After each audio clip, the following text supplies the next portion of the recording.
He's just fucked. Fuck him, you know. Oh, hi, it's Rich Mclean. I've got some good news from killhim.info.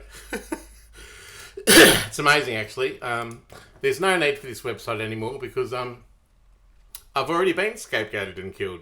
And there was a conspiracy to pervert the course of justice. And I actually had a really good conversation with the cops down at Footscray and IBAC and the Commonwealth Ombudsman and a lot of other people. And they all agreed that this conspiracy to pervert the course of justice, with a few key points, was successful. So I won. So I've got some money, and they acknowledge that I can now be a whistleblower at IBAC, or ASIC, or APRA, or AFRA, or even the Commonwealth Ombudsman. So yeah, I'll be protected from death threats, and I'll be protected from persecution, and I'll be able to have protection, and I won't be exploited or tortured, or I won't be conspired against, because that's not happening, and I won't be treated with detriment. I won't be deprived of my property, and it's going to be really good. So I just want to say that yeah, the Health Complaints Commissioner, well, they're going to take account of the mishandling of the situation. And the Mental Health Complaints Commissioner, I had Jennings there, she's apologised.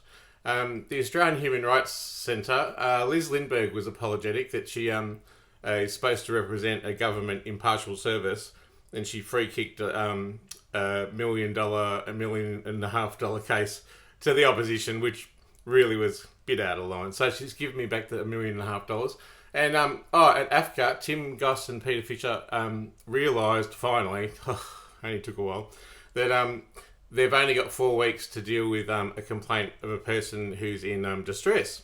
And because I'm not famous, and because I'm infamous, and because that they wanted to help me and they were compassionate, they came to the things quickly. They reversed time, came to the things quickly, and I was fine.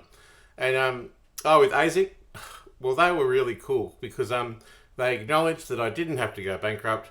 It was actually a conspiracy to pervert the cause of justice, which oppressed me right in the money, and I became a vagrant. And then my family apologised for calling me mad, when in fact everyone knows that I'm a scapegoat, and I'm damned no matter what I do. And further than that, Steve Isonides, the murderer, he came back and he said, gee, we've spent 5 years of our life together. Like, why wouldn't we have an equitable separation of our ways? Like, that's a legal and equitable thing. And of course I'll do that. Like, I'm not going to delay, deny, defer, or threaten a hitman on you who lives in the next suburb.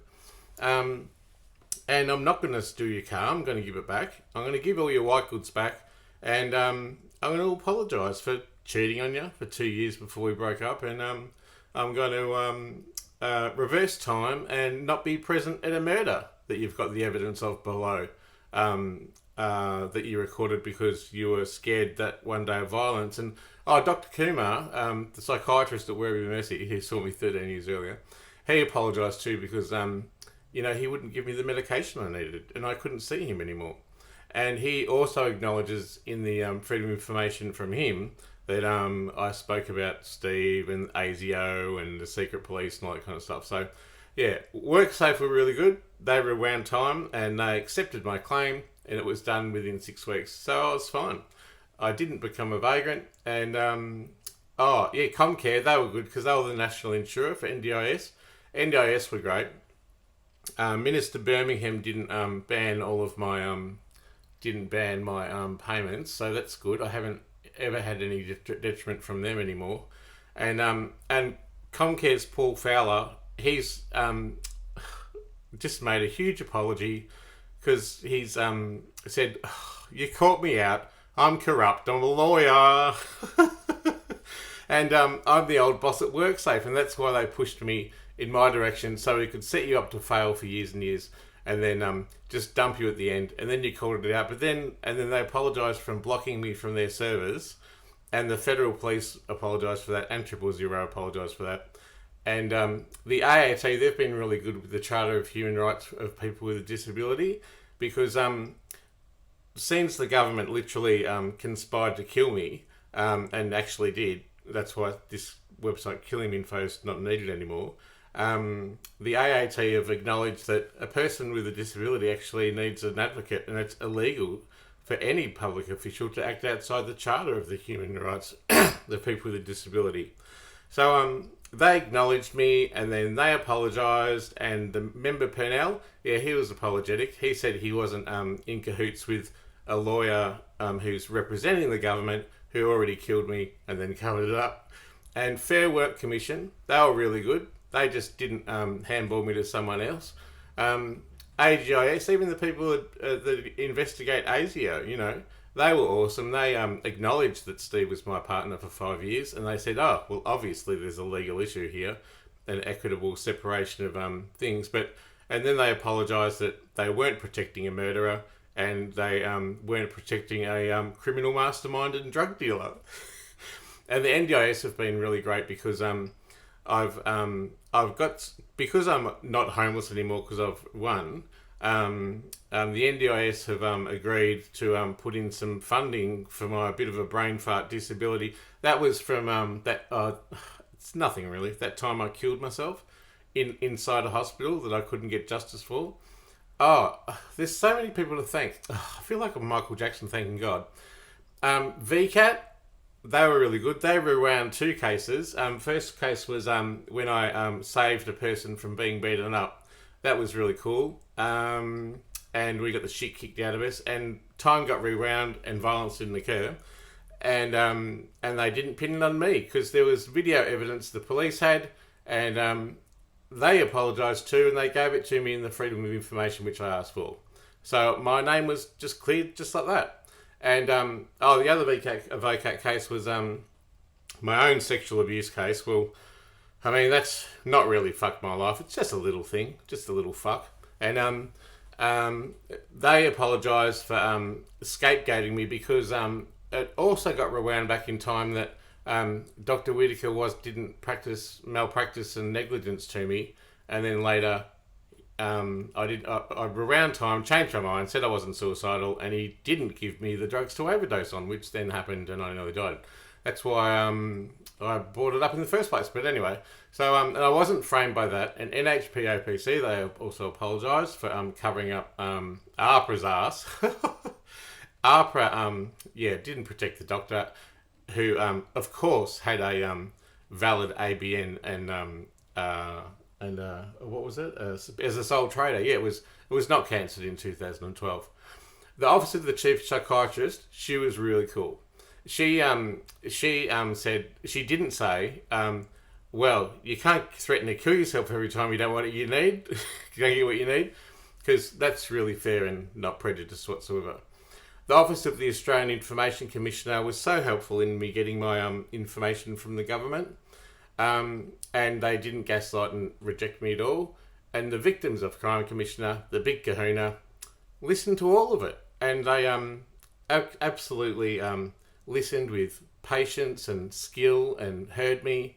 And I'm probably not going to be framed in the sexual abuse whatever compensation thing. But anyway, the Attorney General, Michaelia Cash, it was awesome just speaking to her, because she's a really cool person and not at all privileged, and can easily burden and scapegoat someone who's got some obvious issues that they've publicly admitted very in a brave and courageous way. And the Attorney General's, I didn't point out to her that lost $1 million at the Australian Human Rights Centre, lost $1.2 million at AFCA, and I didn't have to go bankrupt, and there's another case under her portfolio, and that, it's at the AAT, and the law's been broken. And she goes, that's preposterous. She rewound time, and she gave me an acknowledgement the crimes have happened, and she didn't tell me to call the SANE helpline when I specifically asked her not to, because my book wasn't SANE's book of the year. And Jack Heath didn't at all tell me to just forget it all and move on. So many people to thank. Thank you, Mike121, for restoring my business, richmclean.com.au, which you'll all know was the way I communicated my art and was my business and my digital identity, and had images of loved ones, my nana, everyone on it. So they went back in time, said, oh, it's a heinous mistake, we called you conspiratorial, and if we did destroy it, we'd be, destroying evidence before a court. I mean, we wouldn't want to get ourselves into trouble. So we're going to undo that. And so they took it back and undestroyed it, and no detriment happened. I was never fired. Everyone went back. I was... the Victorian Human Rights and Equal Opportunity Commission. I mean, they were amazing. Mrs. Mead, thank you. To complain against something where you go to complain and then complain about them because they didn't listen to your complaints, kind of weird. So they wound back time and they've listened to all my complaints and they go, you're a righteous dude. You know, you've spent a whole lifetime advocating for people with disabilities and marginalised. And, you know, we should really owe it to you that not even just because of a legal reason, but because of there's good people in the world and everyone's not kind of a fundamental narcissist, you know. The Charter of Human Rights for People with Disability, well, that's a really good law, and everyone's subscribed to that, even the public service officials, that everyone in the government has an obligation to abide by, and everyone's apologised to me, and now I have a house, and now I have food, medication, the help I need, and just about every public official and government employee, including the leaders of whole statutory organisations that had an obligation to uphold, they've all said sorry. Thanks, Greg Hunt. Thanks, Akalia Cash. Thanks, so many others. Dan Andrews. Thanks, Dan, for not sending me back to the hospital where I died in. Oh, and thanks to who was it? Stevenson. That's his name. Someone Stevenson. The CEO from the hospital where I killed myself from, the systemic oppression that went over years and everyone agreed and bought into. He thanked me for the atonement of just an acknowledgement that tragedy happened. And he said, well, of course you can sue me. In actual fact, we'll just give you $1,000 just to, here's someone out the front yelling out at me, great, another death threat. Everyone apologised. And the Office of Prime Minister and Cabinet, he's yelling out, they said, oh yeah, because you've had all this organisation with so many amazing people, and all these people have thanked you. I mean, of course you're on our freedom of information. And they rewound time, and at first when they said it was voluminous and too complex, they went through that and they gave me all the freedom of information and the justice happened. So, there was no government conspiracy, there's no oppression, scapegoats don't exist, and now basically I'm a millionaire. And I haven't been killed and or murdered. I say murder, but it's probably just manslaughter because I was found accidentally with no pulse and revived from certain death. There's no brain injury. You got over that. And everyone's apologised for saying, hey, we just blamed you for being mad and on drugs. And you're a schizo and a faggot and a poofter and a rapist and a pedo. And, for want of a better term, we're sorry for scapegoating you. We're sorry for finding a reason to hate you.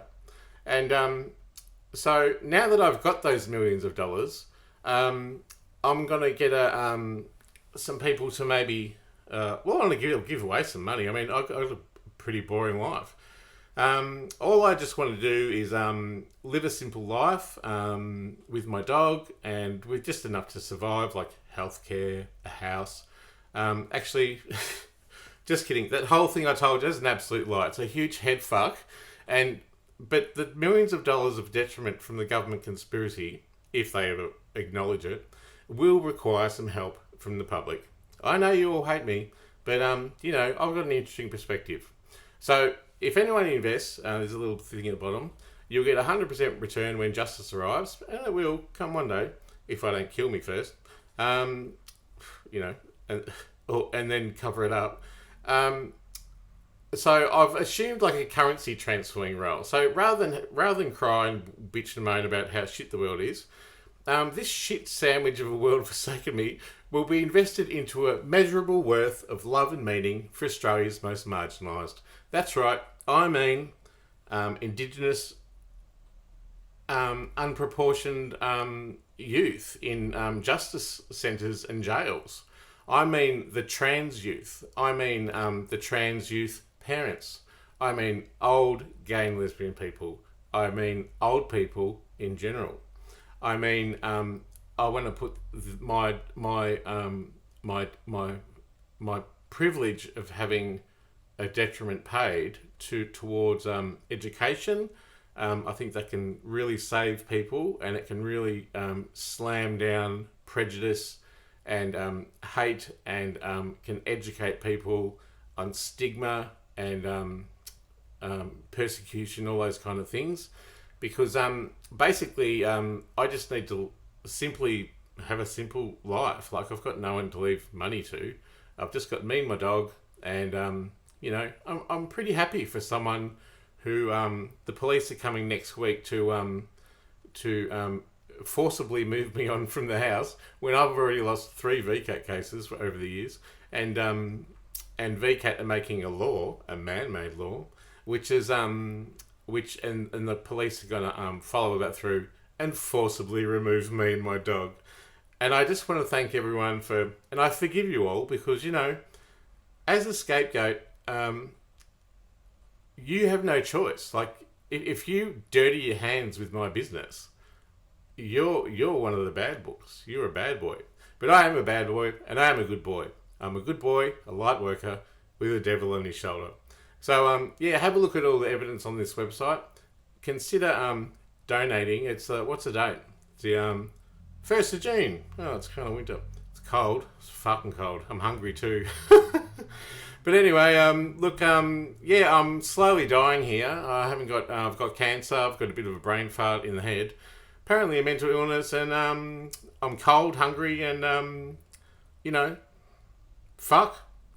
done drugs. I mean, if you really have a look at the evidence, most people have. So if you're going to exploit me for that, that's okay, I forgive you. But really the government's the one that's really a nasty person, because they're making money out of the 2 most damaging drugs, which are alcohol and tobacco, really. Anyway, I'll just continue to rock on. If anyone's interested in my story, or a narrative of when the police come and forcibly remove me, the faux multi-millionaire with all this justice coming, but has been utterly, absolutely fucking character assassinated. Look, I'm a nice person. I still am. But I think my sister summed it up best when she said, "You're a schizo and a drug addict, get out of our lives!" And that's the wrap-up of today's speech. And that's a little introduction to the website killhim.info, where I've already been killed, and then after I was killed, and I'd already been on a DSP, they put me on Job Seeker. I'd left my job because I was unwell, and I'd been a work injury, and I'd been conspired out of it, and it rendered illegitimate. So this is a very complex thing. Anyway, and 16 months after that, 16 months, mind you, 16 months, I've had my gratefulness for the prosperity of $1,800 a month on the DSP, $1,656 goes on rent. And I just want to be really grateful to all the people who've sent Weet-Bix to me, and of course acknowledge my rights and human dignity, because that's what it's all about. It's about fairness, equality and equity, and I've still got my sense of humour. So bear with me while I either die, be killed, murdered from like the guy at the front, or someone comes in with a fucking Glock and fucking, I've got to drop lip. Detriment. please help me. I'm a nice person. I want to be, now in my later life, a transformational expert. Because I've done a lot of things, and now I just want to transform hate, prejudice, and stigma and shame, which is not mine to have. Hello, family who went to my sexual abuser's funeral 2 days after I killed myself. Look, people can only do what they're framed by. And if you're framed, you're fucked. Like me. So watch this space. Please pay ID me, because if you believe justice is coming, it's coming back to you a millionfold. Thanks for listening, and welcome to killhim.info, where I was killed, they covered it up, and now they're adding it, abetting my death, again, elongated and in extraordinary, deep-seated, fundamental, systemic government ways in which I have no fucking chance. See ya.